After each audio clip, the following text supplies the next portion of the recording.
everyone, my name is Kat Savage and I'm a professional artist, clinical hypnotherapist and well-being expert working with those in the creative arts sector. In my line of work, I get to meet some amazing, colourful people, from actors to artists, people who live their lives by their own rules, fueled by passion and determination to bring their unique talents into the world. I wanted to discover what it took for people to leave the usual 9 to 5 and hop on a dream, to capture their bravest moments and share these meaningful conversations with you, so that together we can explore the ideas, emotions and moments that could potentially change our lives too. The Brave Moment podcast begins now, in the middle of the COVID pandemic, probably the bravest moment not only for my guests, but for the whole world. So let's keep talking, have some fun, and enjoy the show.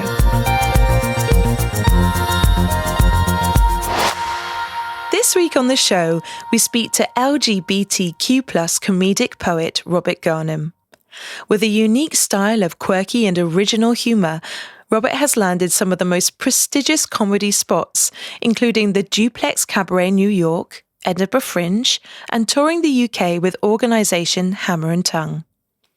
Robert has appeared on television, in adverts, in newspapers and magazines, also landing rave reviews on such radio shows as the BBC's Breakfast Show with Chris Evans. With 2 books published by Burning Eye and a third about to be released, Robert Garnham sets the bar high for those on the comedy circuit. Funny and original, it's with great pleasure that I introduce you to the Professor of Whimsy, Robert Garnham.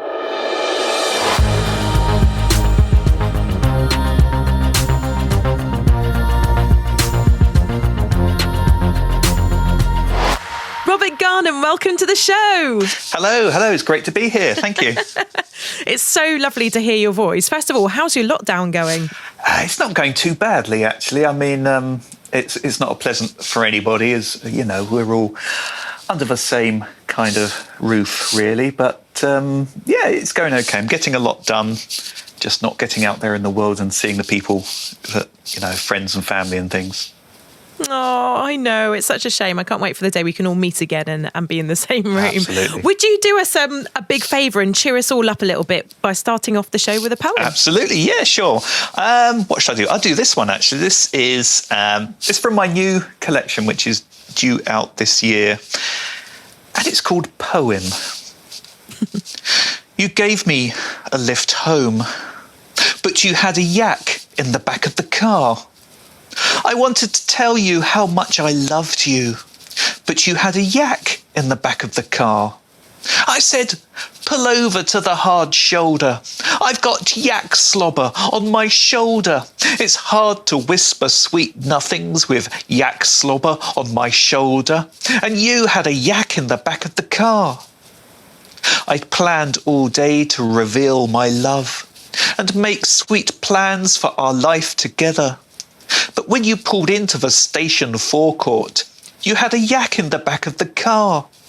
My hopes and dreams lay as tattered as the rancid fur on the flanks of the yak in the back of your car. We went to the McDonald's drive-thru. We both had chicken McNuggets and the yak had a Big Mac. In the long silence that followed as you drove, I slurped Pepsi Max and the yak kept farting. The evening was not as romantic as I'd hoped. I'd built up the night as being the one, but the only intimacy I got was the yak resting its big chin on the top of my head, its stubbly beard and pungent aroma somehow reminding me of my Aunt Mavis. At the traffic lights, some youths pulled up next to us and yelled, "Hey, that thing belongs in a zoo!" And the yak shouted back, "He's the only one who can drive." We stepped into a late-night bar, you and me and the yak in a wig, but it got mistaken for Boris Johnson and we had to get the hell out of there. As we drove, we sang along to late-night jazz, you and me and the yak in the back, soulfully, its beautiful crooning fogging up the windows with yak breath. And I wanted to say, hey, forget about the yak.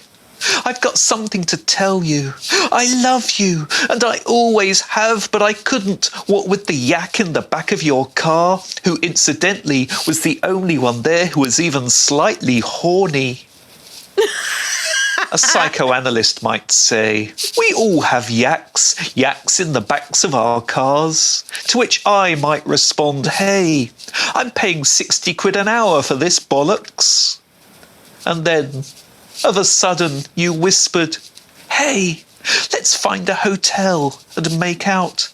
And I replied, what about the you-know-what? And you said, it's an aphrodisiac. So there we go. I would love to spend just one day in your mind because that's just insane. I love it. I absolutely love it. It's a massive testament to your quirky humour as well. It's absolutely brilliant. That has set the whole mood. I really love it. Well done. Thanks.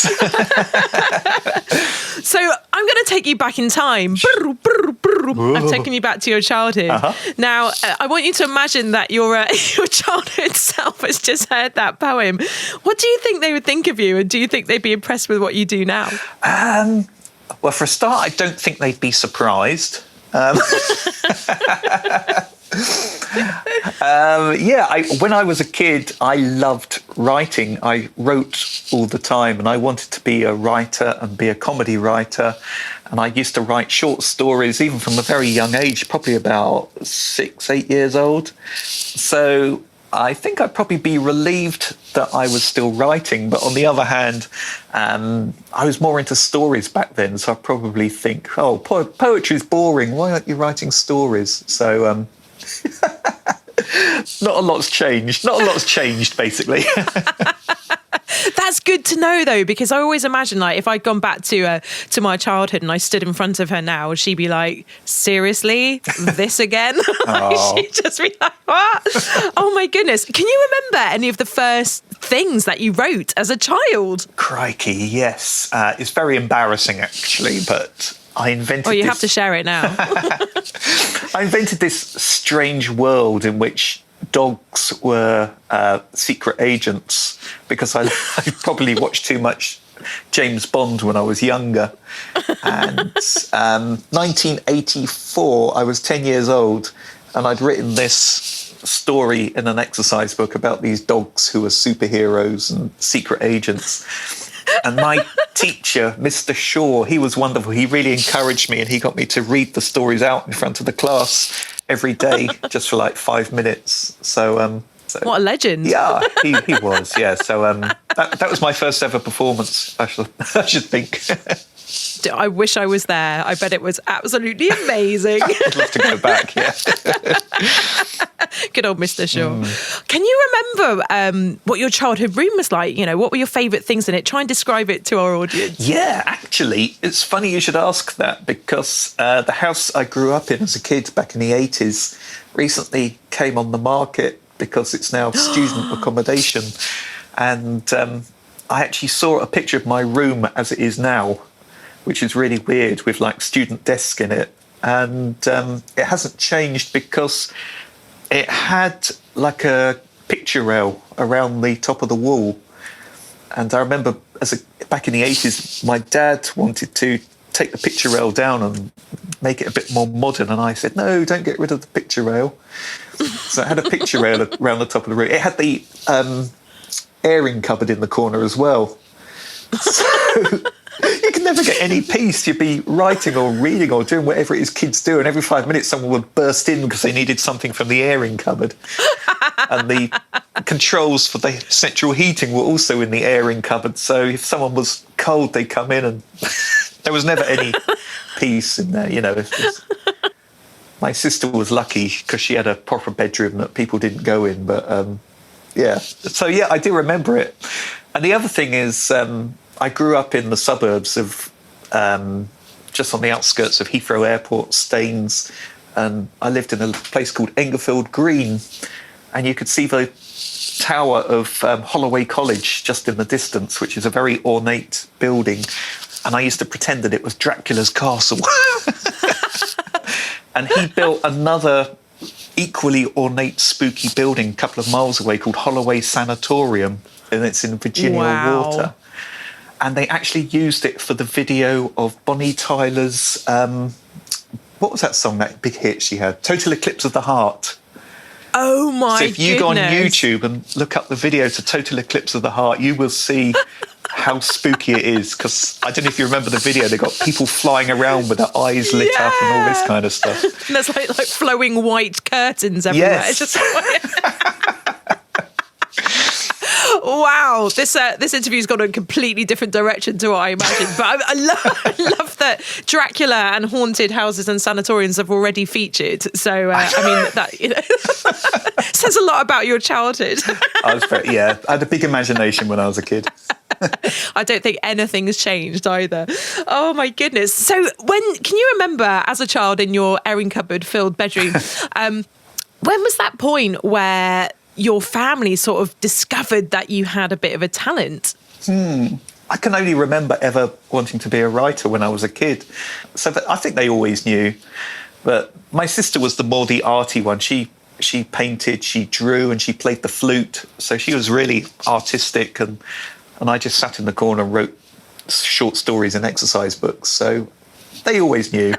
What were your parents like? Were they arty themselves, or was it something that they sort of encouraged in both you and your sister? No, they were not artistic at all, in their own kind of way. I mean, my dad was a civil servant. He worked for the Ministry of Defence, and my mum was a cook and a cleaner at an old folks' home. And Mum did a lot of craft work and knitting and sewing and patchwork and things like that, but it wasn't exactly an artistic background. So, I remember seeing my mum had this bookshelf she kept on the landing, and for me it was kind of magical because it was behind glass doors, so you had to open the doors to get to the books.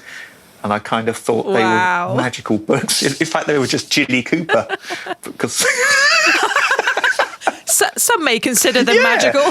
Because that was my mum's favourite writer. So I grew up with this reverence of books, and it was just because of this bookshelf, I reckon. Can you remember the first book that you sort of read and appreciated?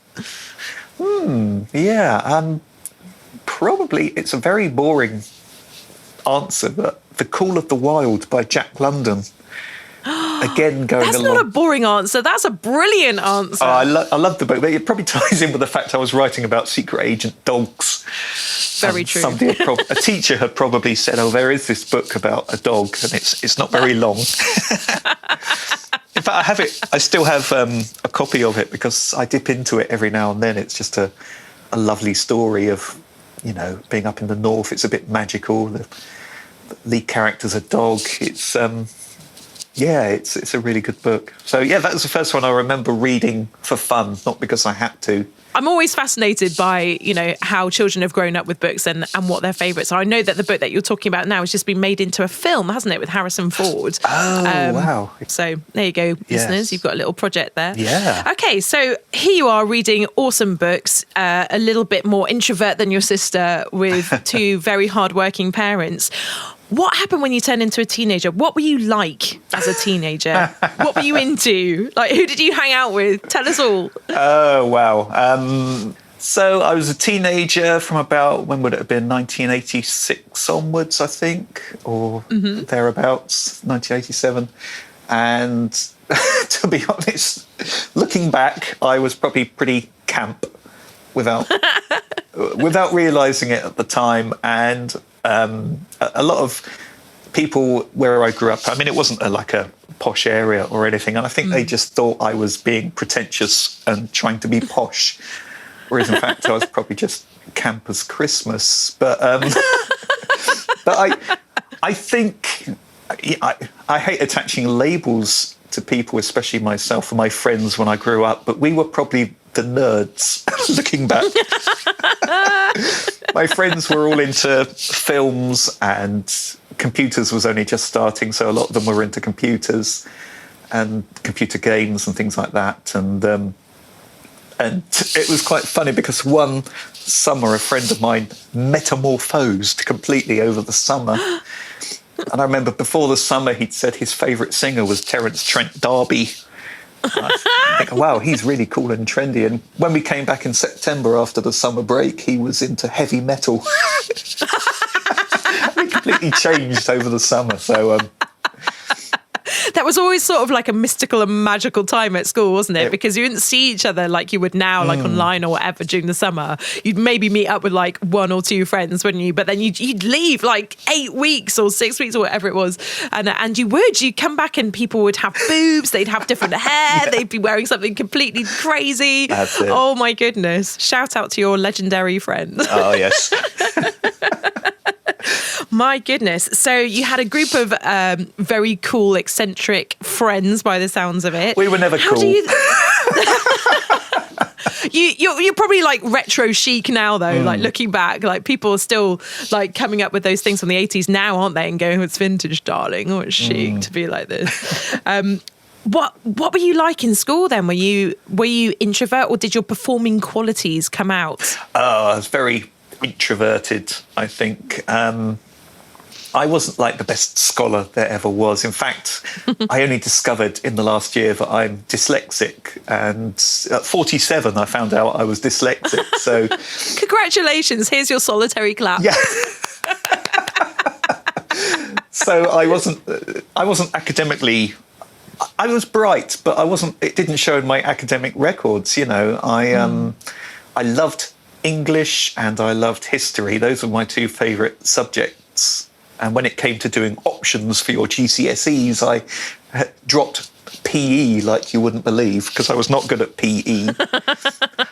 But my mum found a load of old school reports, and looking at them, the most enthusiastic teacher and the one that thought I was doing really well was my science teacher.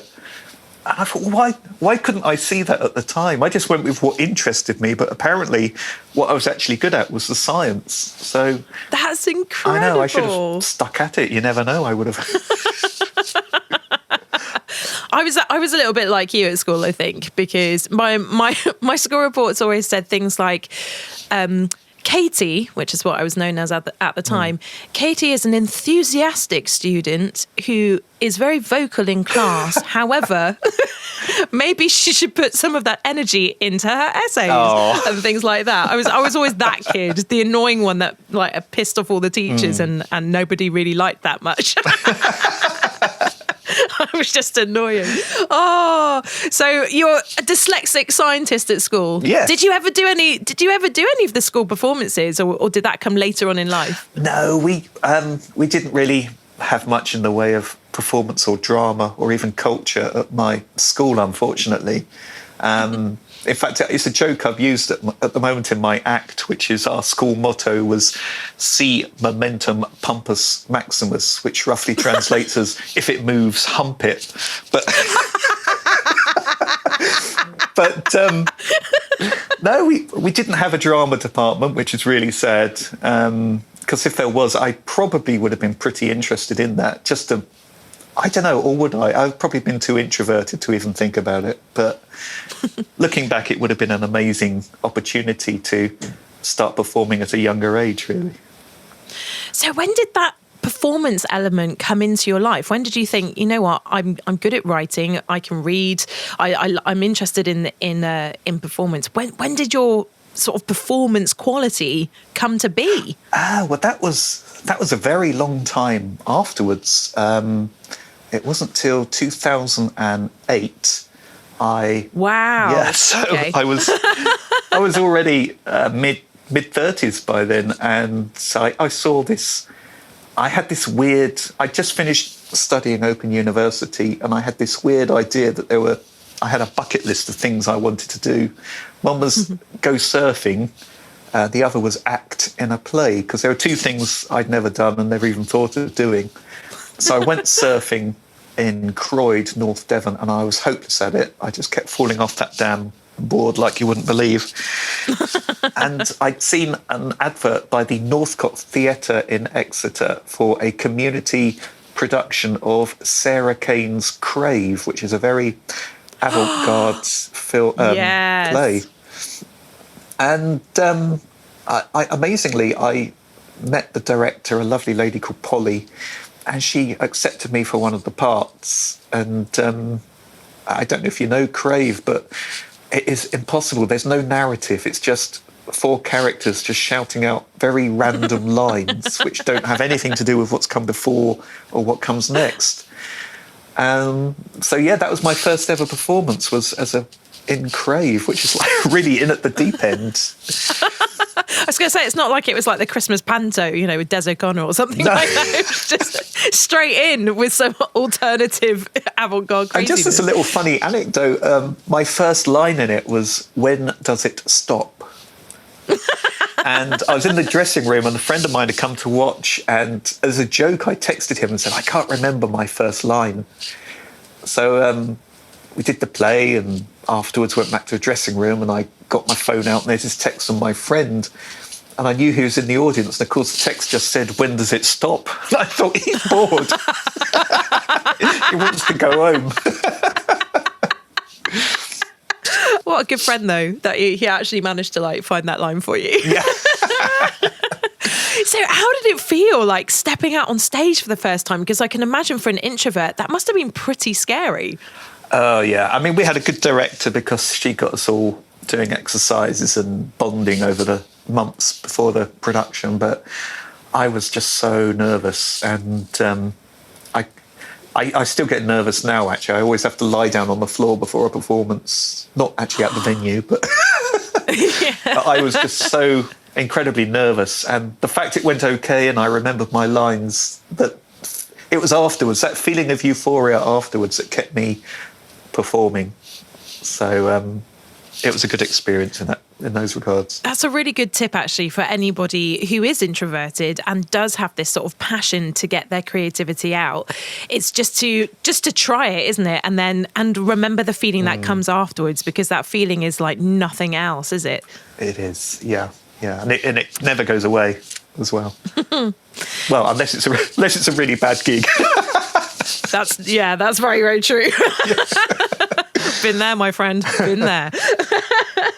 So here you are in this crazy avant-garde play, and you've suddenly got the performance bug. What happens next? There's another couple of years pass. I wrote a play which actually got shortlisted and was read by a professional company, again at the Northcote. So the Northcote was right in there at the start of my career. But that wasn't performing, that was just writing. And then by now I completely finished Open University, and I saw an advert in the paper for a performance poetry night at the Blue Walnut Cafe in Torquay. So I went along just to watch, and I thought, you know what, this is fun, and also I think I could write something for this. So I asked the host at the time, Chris Brooks, who is a wonderful person, and these days you can't do this because there's so many performance poets, but he said, yeah, come along next month. I'll give you a 5-minute slot. I thought, great. Then I went home and I thought, I haven't got anything. I have to write something. So I wrote 2 poems, which are really, really bad now. But at the time, I thought they were wonderful. One was called My Family, which was just basically completely made up. It was all about how crazy my family is. And the other had a title which I still can't believe even today. It's called I Don't Want to Be a Performance Poet. And I read these 2 poems out at the next month, and the audience just loved it. And it just took off from there, really. So there you are, sort of getting into your stride, I guess, and finding that will to perform as well as write. What was driving you to create them? Because obviously you have said you're this introvert, you prefer writing to performing by the sounds of it. What drove you to sort of carry on with the performance aspect as well as the writing? Well, the Torbay performance poetry environment is a little enclave. It's got its own little weird microclimate. In fact, you probably know that most areas of the UK have got a spoken word scene, and the spoken word scene is kind of different to every one, but it's mostly, for example, in Bristol, it's very issues-based. It's a wonderful scene, very slammy, very influenced by the American slam style, I should think. The London scene is similar to Bristol, but it's a bit rappy, and I love the London scene as well. But Torbay is the only one in the country I can see where the prominence is comedy, performance, poetry. And by performance, I mean dressing up in costumes or coming on with props and wearing boxes on your head and things like this, all of which I've done over the years. And I think it was just the encouragement of everyone around me just kept me going, and the fact that the audience loved it. And you get people headliners would come down from all over the country, and they'd see me perform, and then they'd say, "Oh, you must come up and perform at my gig in like London or wherever." And it just snowballed quickly. People just kept inviting me to gigs at other parts of the country, and yeah, so that just kept me infused and kept me going. And I had to kind of learn really quickly. I mean, some of my poems back then were just so bad; they just needed editing and went on for about, far longer than they should have done. So it was a good learning experience, and it just kept me going, really. Talking of learning experiences and performing, would you be so kind as to perform another poem for us now? Yeah, sure. In fact, this is from my collection Zebra, which came out in, when was it, 2018, I think it was. And it's called Poem. You've heard rumours of their existence, bars, pubs, but just for straight people. Which is kind of weird because you wouldn't think they'd have it in them. I mean, the capacity for enjoyment. Have you seen these people? Have you seen how miserable they look? And you go in the door, that thick smog of alcohol, sweat, disappointment, antifungal medication, beef-flavoured crisps, Haynes car manuals. It really is a straight pub. Trying not to make eye contact. The traditional straight greeting is asking what football team you support. You've rehearsed the answer so many times. I like them all. They're as good as each other. You can't go wrong with that in a straight pub. Trying to act a bit more masculine. A blokey shoulder barge walk through these haggard alpha males. Progress halted when your feet stick to the carpet. After all, it's a straight pub. All those ashen faces, all those flabby cheeks, all that denim, baggy misshapen jeans on baggy misshapen men, curly-haired Clarkson wannabes, the sweaters and the belchers, the pungent and the loud, serial guffers and tracky bottom Lotharios nursing pints as if all of life's frustrations can be cured by Carlsberg, and the man at the bar with the mullet, blank eyes staring as if in mourning for a long-lost youthfulness. Oh, the meaningless of existence. It's a straight pub. There's no glitter ball. There's no dancing stage. There's no dry ice. The condom machine has rusted up. As if to reinforce the status quo, the jukebox only plays status quo, and someone's left a power drill on charge by the skirting board. It's a straight pub. Lowering your voice an octave. That matey, blokey, deep-throated straight thing that straight blokes have when they talk about snooker and Subarus, barbecues and Sky Sports News, council tax and iPad apps, anoraks and bacon baps. It's a straight pub. There's a porcelain vase on the windowsill. It's filled with chisels. Ordering wine. No, lager. The barman asks which one. You say, any. They all taste the same. The barman says, I'll surprise you. You say, oh. The barman says, pardon? You say, all day long I've been waiting for that. Phew, good save.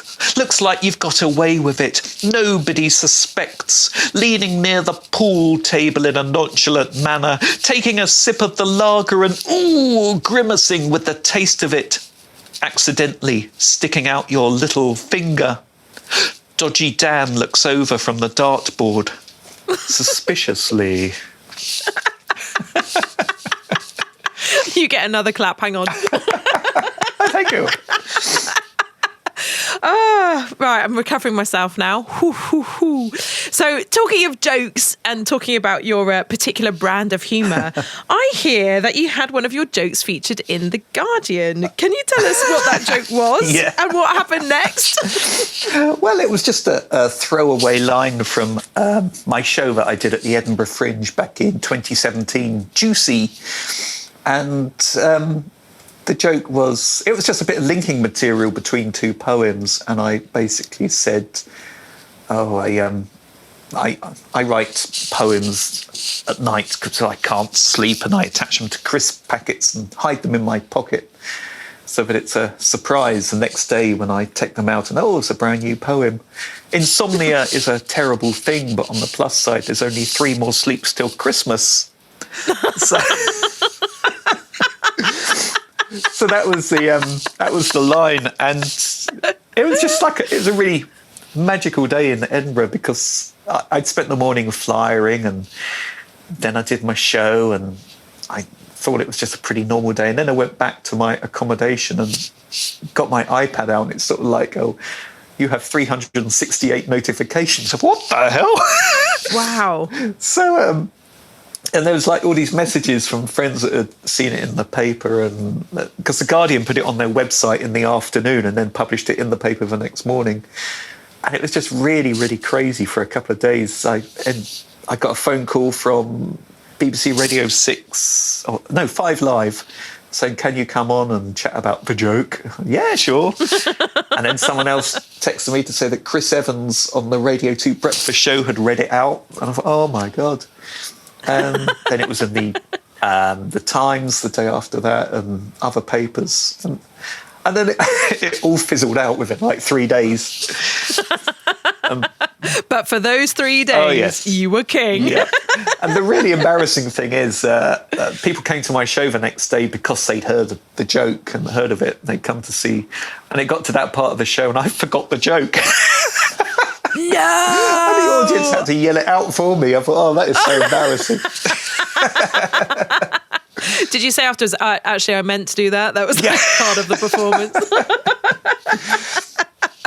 Wow. That must have been amazing, though. You must have felt like you're walking on air, especially, at Edinburgh Fringe, where you can sink or swim very, very quickly at Edinburgh Fringe. There's a lot of critique, isn't there? Oh, yes. Yeah. Yeah. It was lovely because I did think, I don't have to worry about flyering anymore because they're just going to cram into the show. But no, you still had to go out there and drag them in, I did get above audience average figures for the rest of the week, which is wonderful. But the average audience at the Fringe is 2.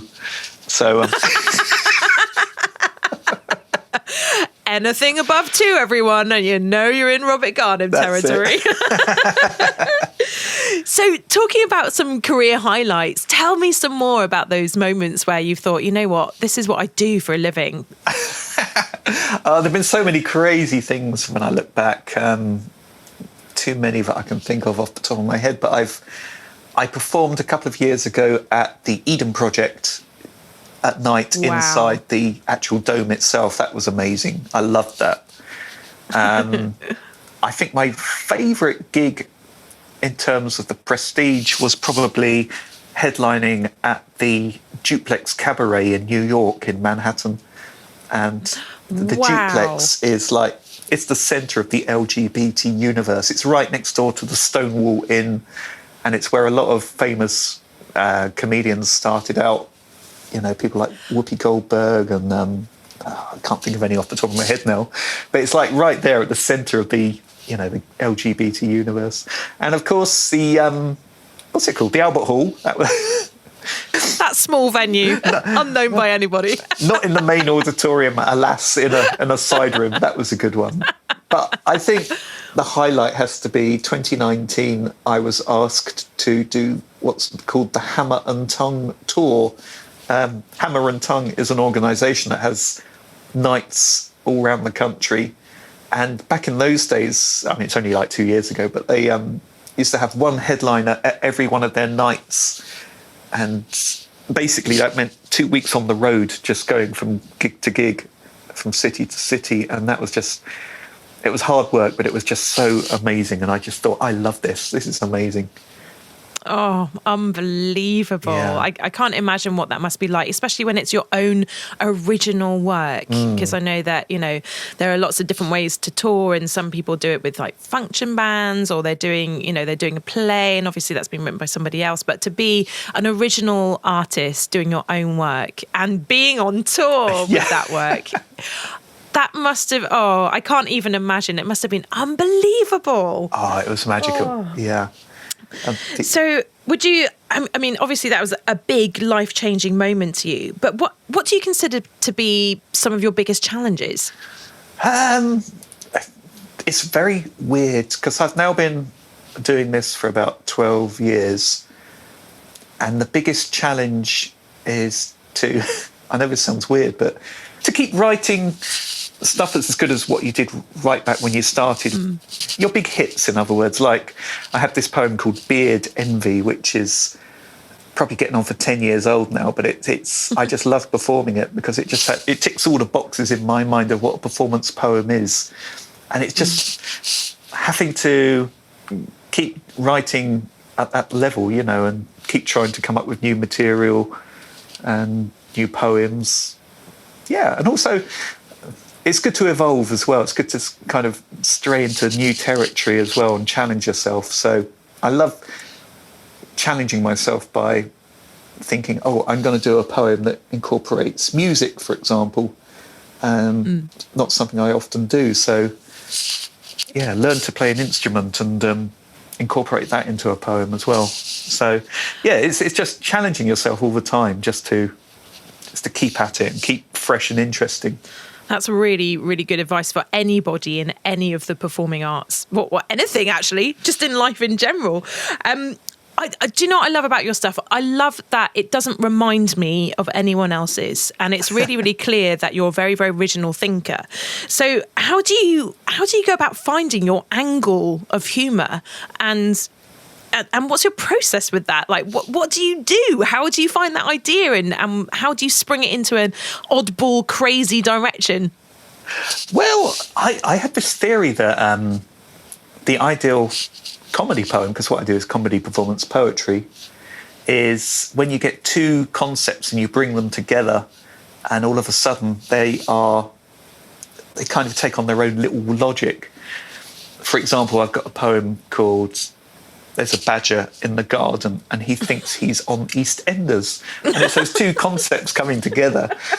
But once you've got there, I mean, I'm not totally surrealist in that I don't then say there's a badger in the garden and he thinks he's on EastEnders and, maybe his left paw is made out of jelly and his aunt was once President Trump's hair. I don't carry on. I just get to that one level and keep it there. And in that way, you kind of maintain your own logic, or the poem's got its own logic, if that makes any kind of sense.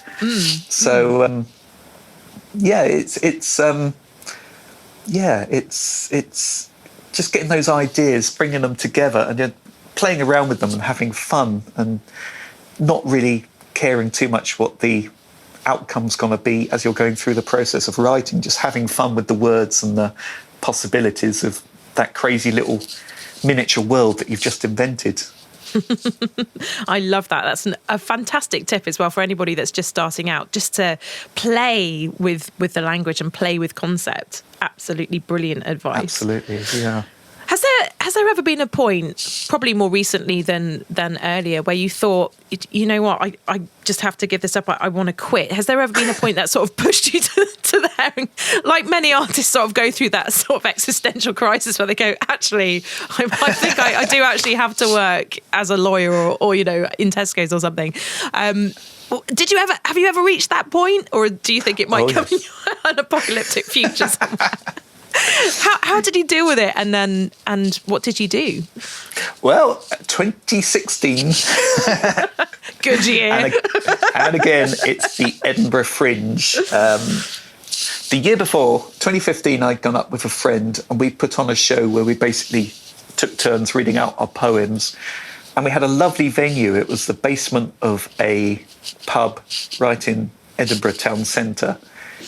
So they came in, they sat there, you could close the door, you could do whatever you liked, and that's your show. So I decided I was going to do my first solo show, which was called Static. So I decided to go in at the deep end and it be half poetry, half silent miming with props and performance art. Brilliant. So it was going to be, it would start out with me doing a bit of mime to a radio that was tuned to static. Excellent. And then I'd do a couple of poems. And then I built a large Hadron Collider on stage using some garden hose and a custard cream biscuit. So that was the next bit. What else did I do? So there's little bits like this. So it would be a poem and then a little bit of a little bit of miming. And then the show ended with a 10-minute silent poem in which I took out a table and tried to get inanimate objects to race. I know that sounds a bit weird. And I was really happy with this show, and I did it in Guildford, I did it in Barnstaple, did it around Torbay, and I thought, this is it, we're off to Edinburgh now, I've got a really good show, and people are just going to flock in and watch it.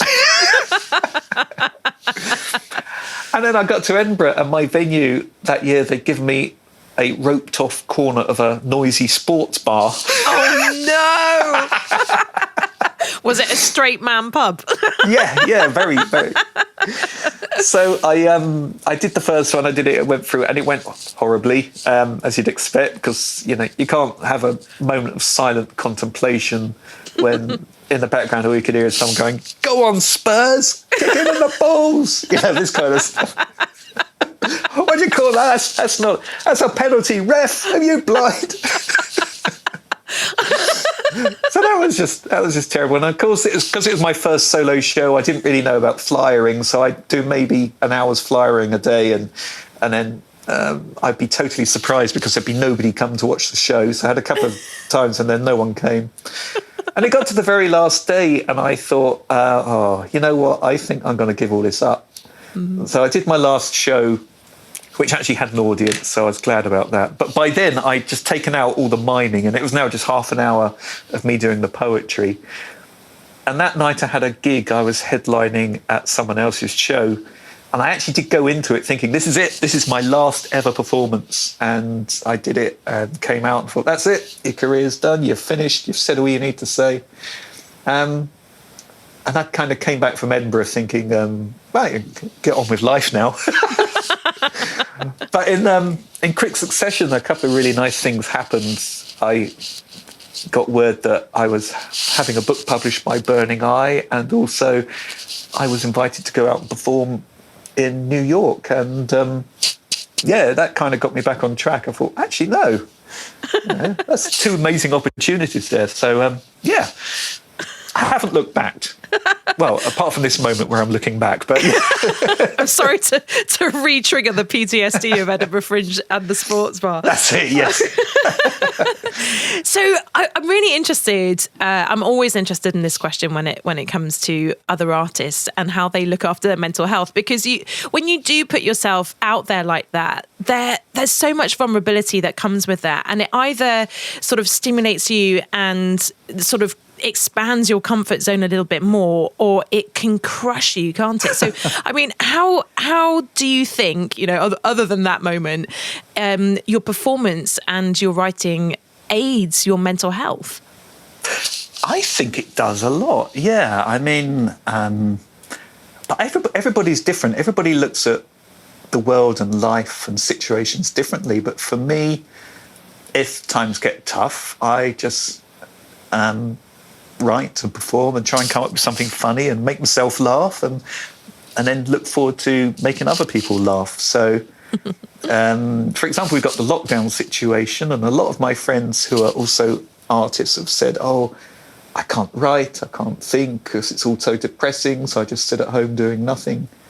And, I sympathise because that's their way that they get through it. But the other thing is, like, if bad things happen, you can use it in your art eventually at some point. For example, excuse me, I'm going to cough. That was a really camp cough. So in 2018, my dad passed away, and it happened very, very quickly over a couple of months. And the way I dealt with it was I wrote an hour-long poem in the immediate days afterwards called The Moon Wrapped in String.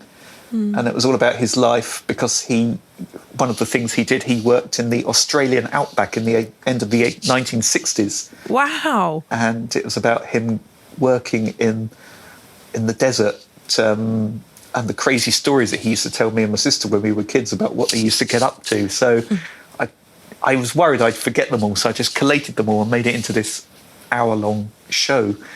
And then I was very lucky that a friend of mine who is a violinist said she would accompany me. So we put on this show just one night only ever did it once, and did it at the Artisan Gallery here in Torquay. And it was just a wonderful experience, just doing this poem, which had a lot of humour and comedy in it, with a violinist. And that was just my way of dealing with that really, sad incident. So, in that way, I think art really can help people get through life, because, we're not alone all the time we make art, I think. That's utterly poignant. It actually makes me want to well up to know that, somewhere in the world an audience has experienced that expression of life in all its capacity. Thank you for sharing that with us. That's a beautiful thing to know, that actually with those moments that can crush a person, that you can turn it into something beautiful and something that you can control.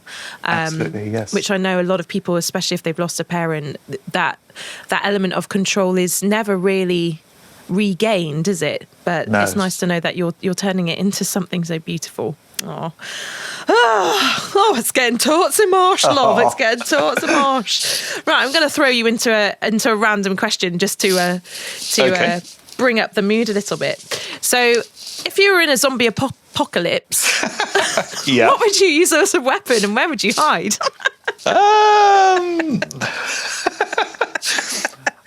I don't know where I'd hide, but I remember this is. My granddad used to tell amazing, silly stories, and he always used to tell us, because when I was a little kid, they lived in the woods. That sounds like a fairy tale, doesn't it? And you'd see foxes, and I'd say to my granddad, I want a fox. And he said, I can get you a fox, and this is how. So I think this would also work on a zombie.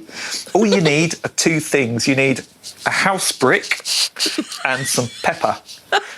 And you put the house brick on the ground, sprinkle it with pepper. The zombie is going to come along, see the house brick, and because they're not very bright, because, no brains, they're going to think, what's that? So they get on their hands and knees, they're going to sniff it. The pepper will go up their nose, they'll sneeze, and they'll knock themselves out on the house brick. So that's what I do. That is the best answer to that question I think I've ever heard. So I'm going to take that advice and stash a house brick somewhere in my garden just in case. You might need several if it's a whole crowd of them, of course. Of course. Okay, what song do you have to sing along to when you hear it? There's so many that I really like belting out. I know. Hadaway's What Is Love? Oh, good choice. I love that song, and you can really belt it out because it's got a really good beat to it. So yeah, that would be it. That's a brilliant choice. If your life was a movie, what 3 songs would be on the soundtrack? Oh, crikey. Obviously I've mentioned Hadaway. I think, it's a good one. Well, we'll have to go with Total Eclipse of the Heart by Bonnie Tyler. Brilliant. I love the song Being Boring by the Pet Shop Boys. That would be one of them. And so I'd need a third one. What would it be? Ethel Merman. We have a bit of Ethel Merman in there. Yeah. I know. We just have Lady Gaga's Bad Romance. How about that? That would be the third one. Very, very good mix there going on. Very, very good. Oh, I love these questions. Okay, so what's the closest thing to magic in real life? There's creativity, of course, when you write something that's been plucked out of thin air. So where there was nothing before, you just pluck out something and it's there on the page. Or I suppose art, any kind of art, because the painter will just get a blank page and using their imagination, they'll just create something. Or a singer will create a song, or, an animator will come up with something. So I would say that's the closest to magic we've got, is art, because it just, you're making something from nothing, and you had nothing, and now there is something there that's going to enchant and delight. If you could know the absolute and total truth to one question, what would it be? Absolute and total truth to one question. What would that question be? Am I happy? There, how philosophical is that? Oh, that's a thinker. I mean, there are going to be a lot of people listening to that now, walking away from this podcast going, Am I happy? Brilliant. What's the most interesting thing you've read or seen recently? Recently, what have I watched recently? I watched, I did watch, I mean, it's a bit of a downer, but It's a Sin, the Russell T Davies not documentary, drama that is on at the moment on Channel 4.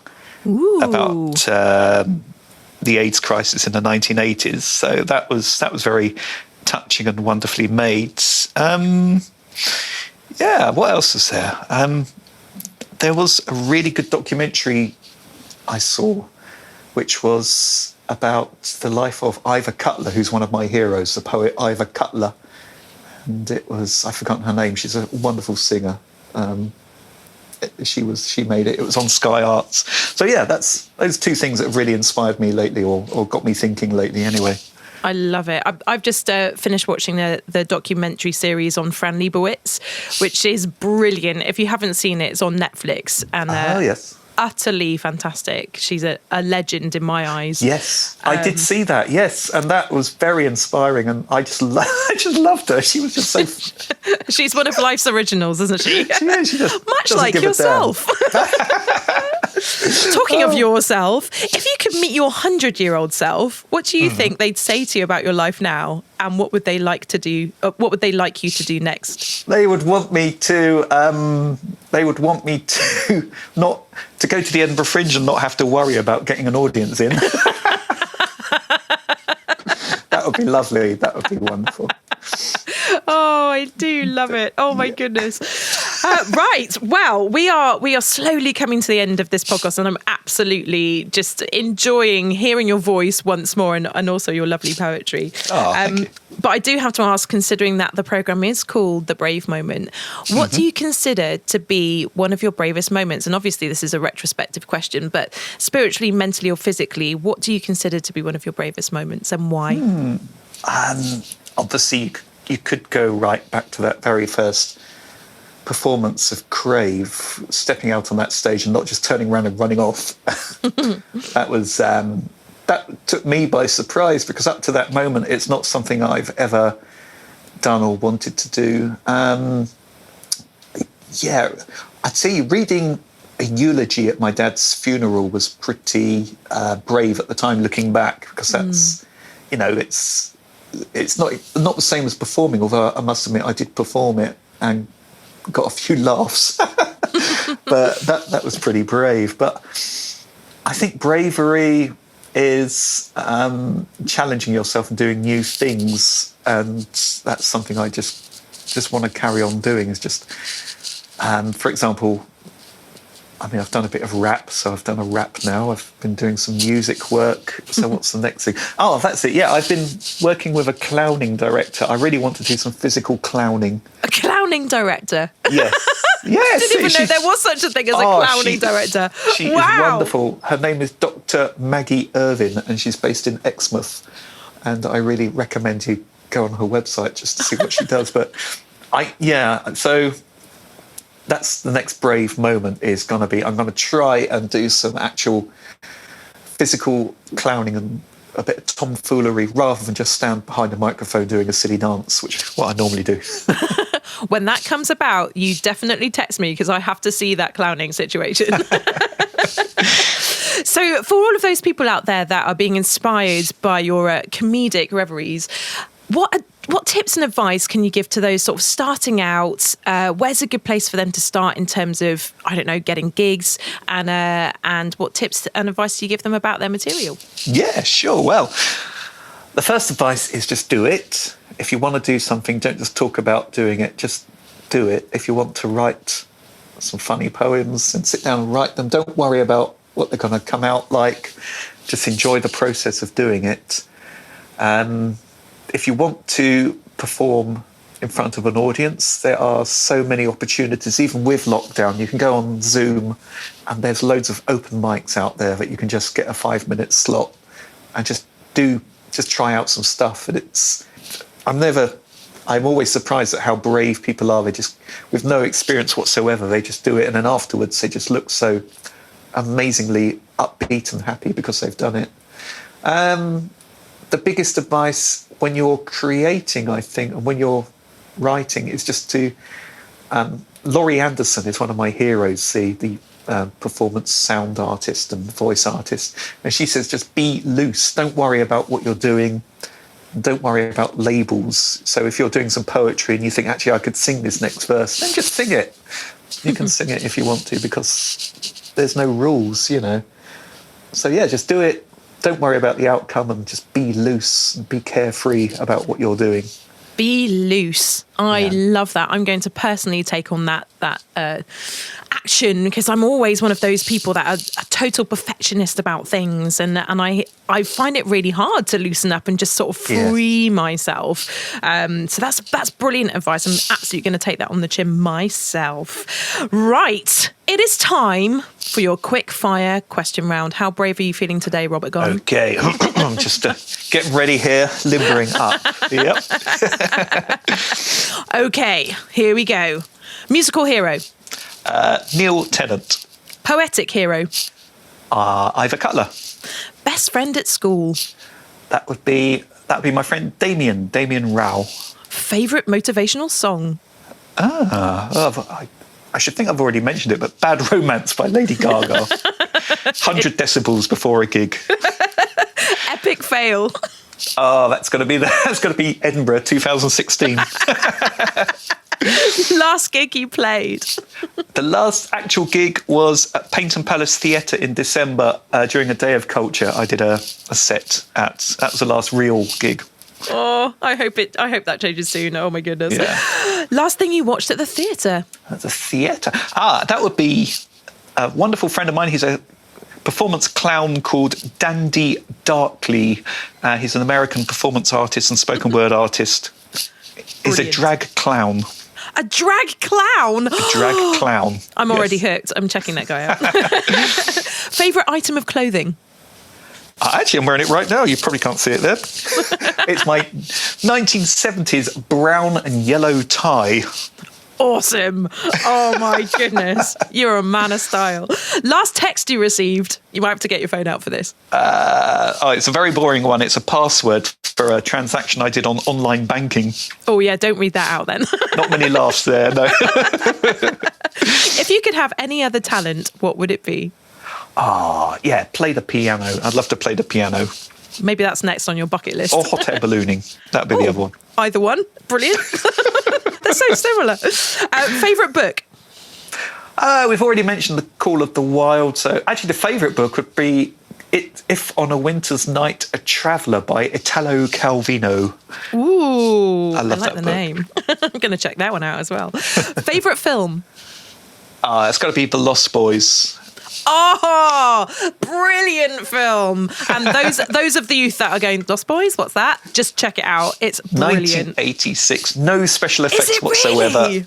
Yeah. And it is just a wonderful film. It is so good. Oh, brilliant choice. Okay, favourite trait in human beings? Kindness, I think. Very boring, but yeah, people who are kind. Worst trait in human beings? Worse are definitely lying. I hate people lying. Favourite self-attribute? I just get on with things. Worst self-attribute. That's definitely the fact that I am easily distracted by anything. I think that can be good as an artist, but... Ooh, a bee. Yeah, not so much in a meeting or something like that. Tea or coffee? Tea. Favourite country? Canada, I should think. Who makes you laugh? Performance poet Rachel Pantechnicon, who was around about 10 years ago. She was hilarious. And a friend of mine in America is a drag artiste called Margot Channing, and she's hilarious as well. Gosh, I really want to mix with your friends because you've got clowns, drag queens, drag clowns. It's brilliant to live in your world for one day. I've said it before and I'll say it again. Oh, that's brilliant. What's your annoying habit? Annoying habit? I say a lot.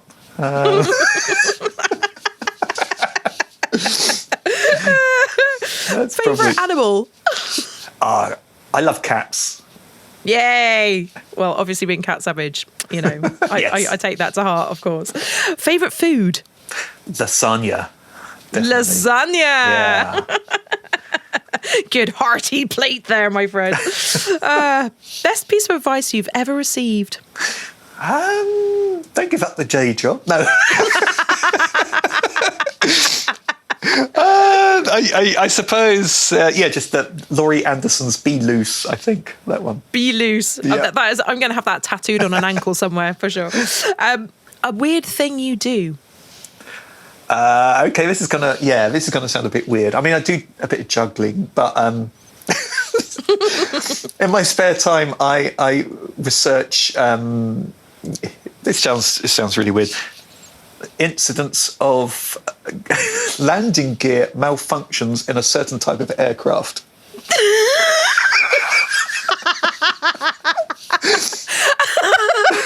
That is really weird. I'm not going to say the aircraft just because I don't want to get sued, but yeah. So every time there's an incident where there's a landing gear malfunction featuring this kind of thing, it really makes my day.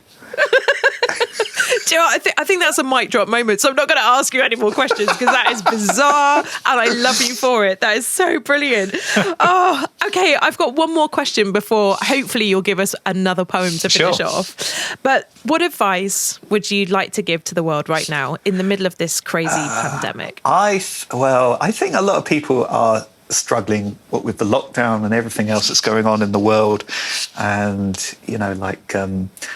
social issues here and America and everywhere else. I think just treat people with kindness and respect. I think just be kind, and even if someone's got a different opinion, just respect the fact they have that opinion, even if you don't agree with it, and just try and make the world a nicer place.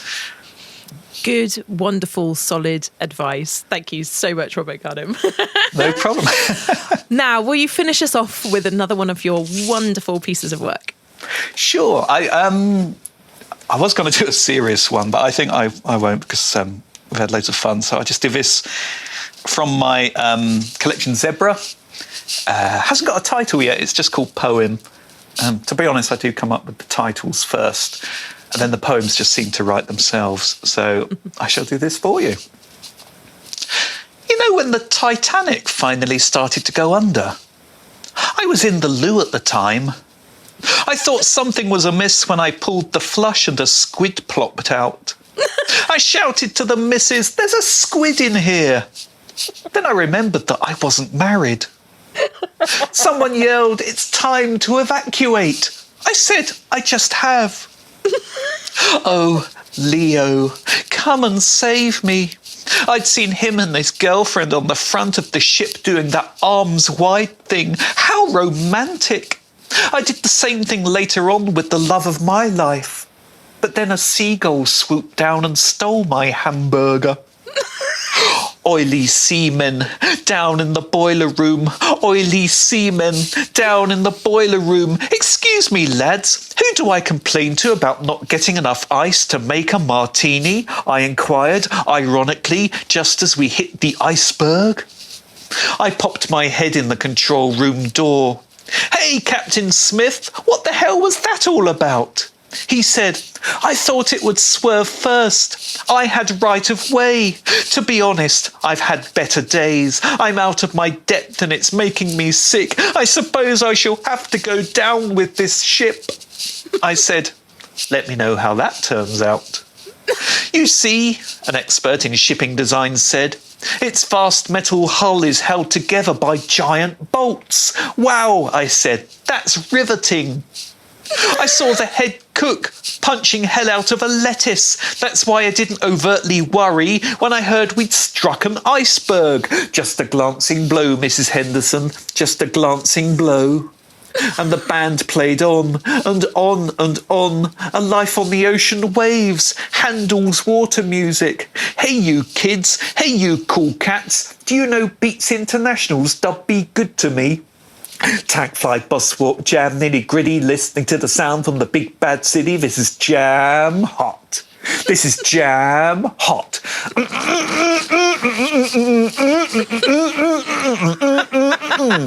They said no, they hadn't heard of that one.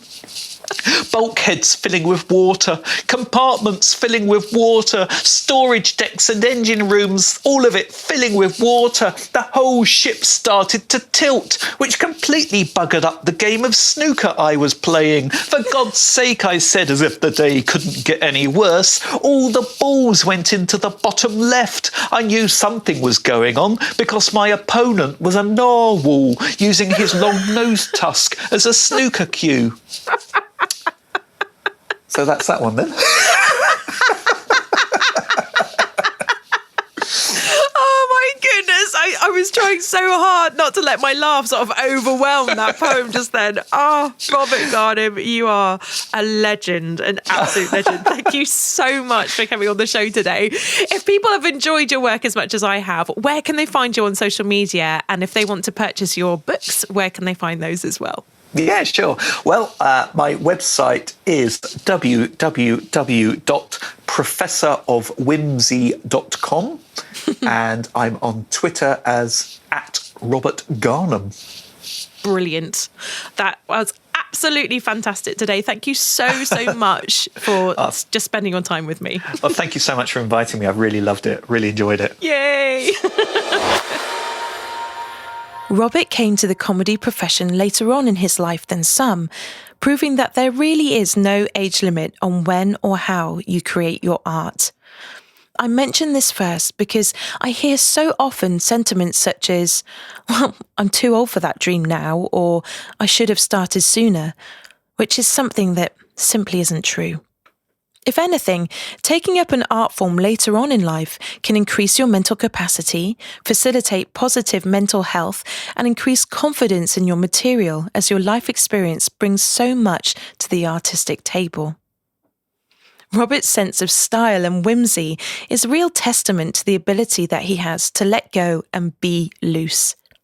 How many of us feel restricted by how we should appear or what we think our art should look like as opposed to what it really is?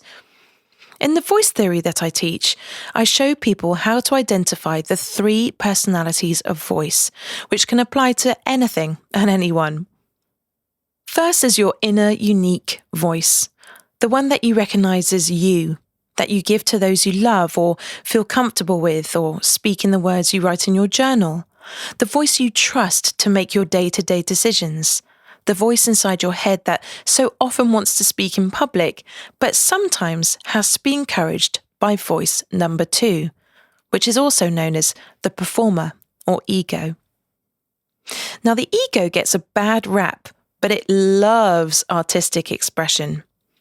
Voice 2 loves to sparkle, to express, to perform, to be seen, and is often the one that speaks in a group of people, drinks at a party, or gives you the confidence to walk onto a stage. This is a voice or part of you that gets things done and out there for all to see. It is the friend maker and the survivalist. Standing in the wings of its exhibition, there is a non-verbal third vocal energy, an untangible entity that takes over when you completely let go or feel connected or in the moment with things. It is the essence of your voice and expression. your own unique universal energetic imprint. It moves through the body in a different way and resonates profoundly to moments like seeing a beautiful sunset, dancing with thousands of people at a festival. It just moves you. It almost always appears in a trance-like state, when the ego steps aside and your true voice feels total trust in the situation. It's there when you write something that you just can't stop, that needs to get out of your hand and onto a page. It's there on stage when you're jumping up and down with a crowd and you become unaware of how your voice or body looks and sounds, but instead you are energetically responding to that art being created in the moment. It's there when you hold your breath as you take a rare picture. It's there when you're splashing paint onto a canvas in a frenzy, and it's there when you're dancing so hard at a concert that you become lost in the music and unaware of the rest of the crowd. It's known by many names, but most notably the X factor, that something extra or the flow state. In those moments, you have no control over your body. You could just be flailing around, rocking, crying, laughing. You just feel so free that you don't care how you appear to other people. You only hope they've come along for the ride. And afterwards, you feel a sweet exhaustion, as if you've given something so big in that moment that it can't be replicated again. And because of this, we become nostalgic. Now, when voice number 2 steps back into state, 2 things happen instantaneously.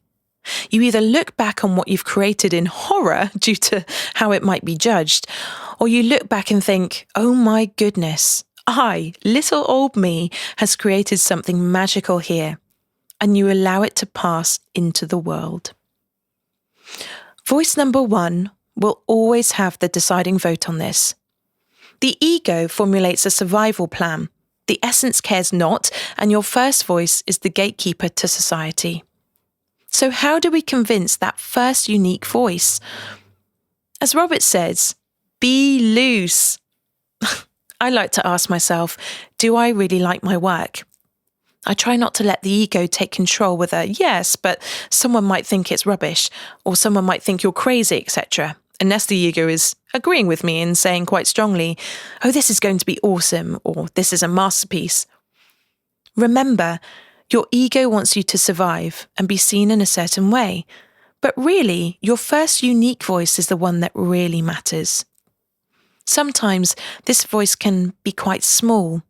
It might say something like, that line really sounds like me, or this picture may help someone else, or this dance is unique.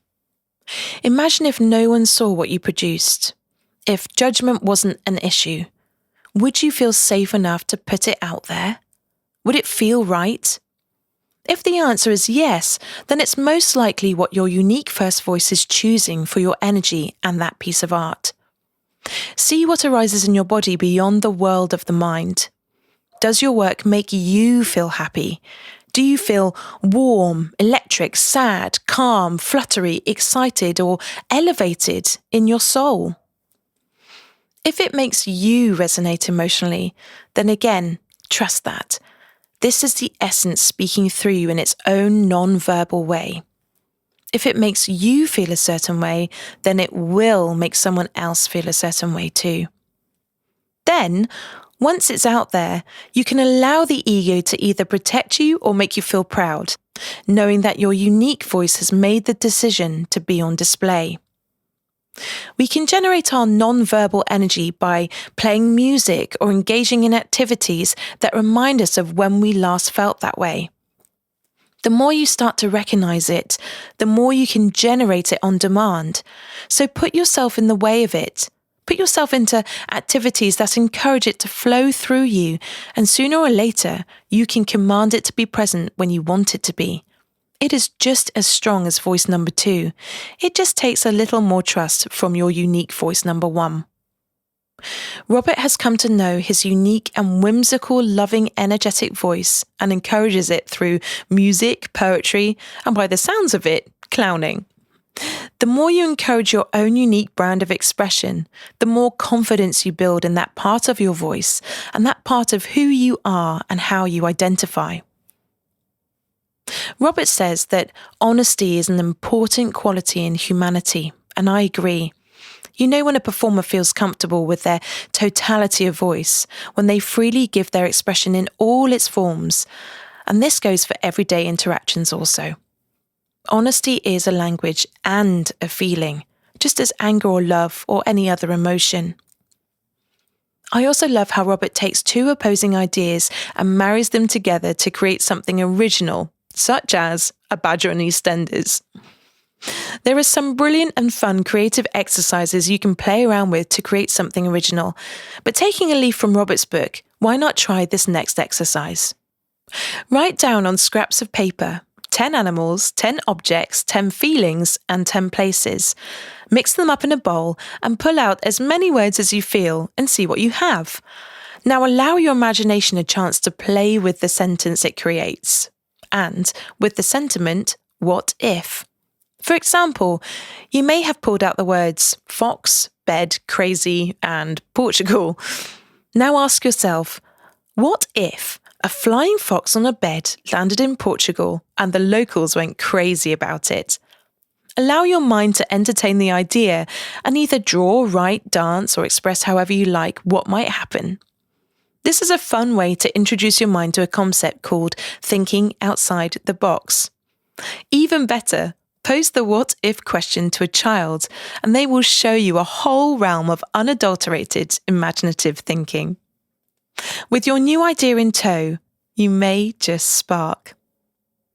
As Nicole O'Neill once said, when you find the courage to use your voice, it has the power to positively inspire and change the lives of others. It is one of the special gifts you have to offer the world and is something to be cherished and championed, never hidden. So go out there and free your voice. No matter how it may sound or look to others, we need those unbound new expressions of the universe so that we can all feel free to join in with it. And you, my brave friend, may teach us how. Next week on the show, we speak to multi-award-winning executive producer for BBC News and BBC Three, Kim Rowell. She talks to us about her work in media diversification and inclusivity, writing her first children's book, being a working mother, and everything in between. Thank you so much for taking the time to listen to the show. If you have a spare moment now, please like, subscribe, and tell me your thoughts in a review on Apple Podcasts, which will really help other people like yourself to find the show. Of course, you can also share the show with your friends by following us at the Brave Moment Podcast on Facebook, Instagram, and YouTube, or on Twitter at Moment Brave, or just follow the Linktree on all of our social media platforms. It's been so wonderful to have you all here with me again. Please get in touch with your own stories, and remember, your brave moment starts now.